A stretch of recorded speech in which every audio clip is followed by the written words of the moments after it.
સુરત ગ્રામ્યમાં મંત્રીની સૂચના બાદ પ્રશાસન એક્શનમાં આવ્યું। દૂષિત પાણી છોડતા એકમો સામે પ્રશાસનની કાર્યવાહી। સાયણ સુગર રોડ પર દૂષિત પાણી છોડનાર કૃપા એસ્ટેટ સામે કાર્યવાહી। જીપીસીબીના અધિકારી, સાયણ પંચાયત, તાલુકા પંચાયતના સભ્યોએ કાર્યવાહી કરી। દૂષિત પાણી વહન કરતી ડ્રેનેજ પાઇપને સિમેન્ટ કોન્ક્રીટ નાખી ડ્રેનેજ લાઇન સીલ કરવામાં આવી। કડક કાર્યવાહી શરૂ કરાતા મિલ માલિકોમાં ફફડાટ વ્યાપી ગયો છે। વધુ જાણકારી મેળવી અમારા સંવાદદાતા ઇન્દ્રમલ ફોન લાઈનથી જોડાયા છે। જી ઇન્દ્રમલ, કેવી રીતે સુરત ગ્રામ્યની અંદર દૂષિત પાણી છોડવામાં આવતું હતું ને હવે શું કાર્યવાહી?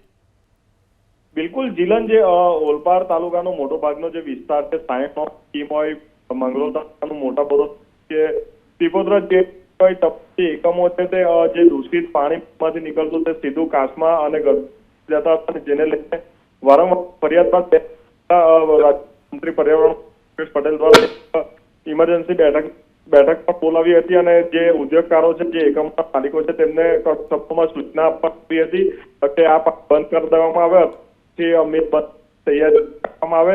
અને ત્યારબાદ છે તે પ્રશાસન પણ હાથમાં આવ્યું છે।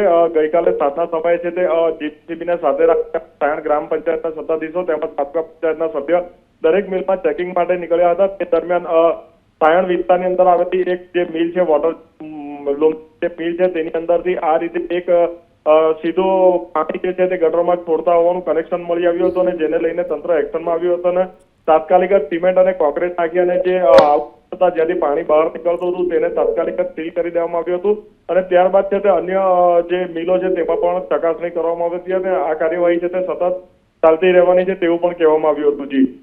જી આભાર ઇન્દ્રમલ, તમામ જાણકારી આપવા માટે।